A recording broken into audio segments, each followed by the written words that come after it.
the articles passed Tuesday, there would be other steps that we'd have to take as a town in order to make things functional and work that would require additional votes.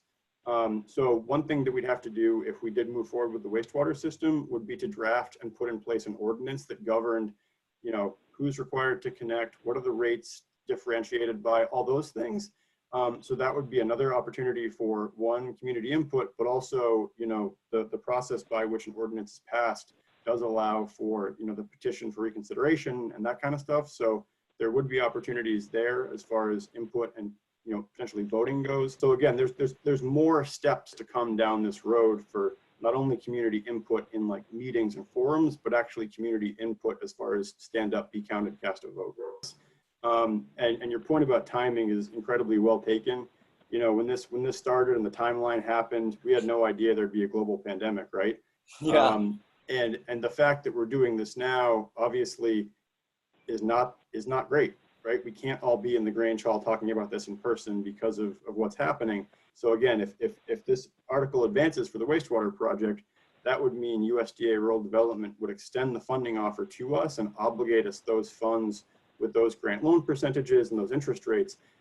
In obligating that, it locks them in for 5 years to hold that, but it does not obligate us to actually take it. So you could kind of see this as a yellow light to move forward, but not anything that would lock us into actually issuing bonds of indebtedness. First off, do you know the exact number or approximate of residences and businesses that would be on the system? Yeah, so right now the system is looking at replacement of the 165 on-site septic systems for the properties in the village and the center. The footprint of this is basically snapped to what the water system is right now. So again, 165 on-site existing systems. The number that the funding agencies look at, and this is a target that we're looking at too, is not so much the cost per hookup, but how it relates to the final user fee, right? Because when we think about affordability of a project like this, okay, it comes down to what is the final user fee.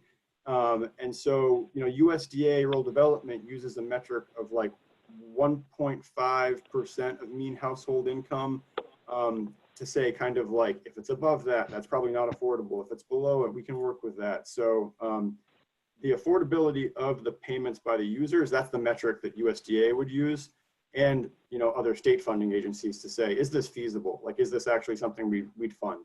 Because if we came in and we said, here's our project, look how great it is, but it's going to mean that the user fees are 20% of mean household income, they laugh at us. So we have a cost calculator that plugs in the total amount of the project, the amount of grant to loan ratio, the amount of other funding sources like Northern Borders Regional Commission, or if they're EDA or CBDD grants. And it breaks out all of those things and comes up with a user fee that we can kind of play with to see what do we have to do to get that down to that number that's affordable for people to actually, do the project. I believe 1.5% of mean household income is around $600. So again, that's just one metric though. So when we think about affordability, we can set our own metric as a community. The 1.5% is more like where USDA would say, oh, you're above it. Nope, not gonna work. And again, it's hard to say because you have to kind of tweak different funding levels for different sources. So there are mechanisms by which, the town through a formal vote could stop it. Yeah, it's just the yellow light. But it's really, it once we okay a level of funding, the select board can move to that level. Yeah, I mean, yeah. And this is where a level of like, I hope you trust us to some degree comes in, that like technically if this vote passed under statute, we could go out and issue bonds for $18 million, but I hope everyone knows we would never ever do that. Yeah. So again, it would be a process of ratcheting it down, seeing what it looked like, but it would come down to a final choice once all the chips are in and the information is in front of us to say, okay, is this affordable? And so at that point, the expectation would be that the board would then have, hopefully we can be in the same room again at that point, but have the gathering and say, look, give us feedback, let's hear. I've got another question based on what I just heard. So they come up with an offer that sounds, close enough to reasonable. But in order to make it work, the town-wide sewer benefit assessment needs to be X dollars.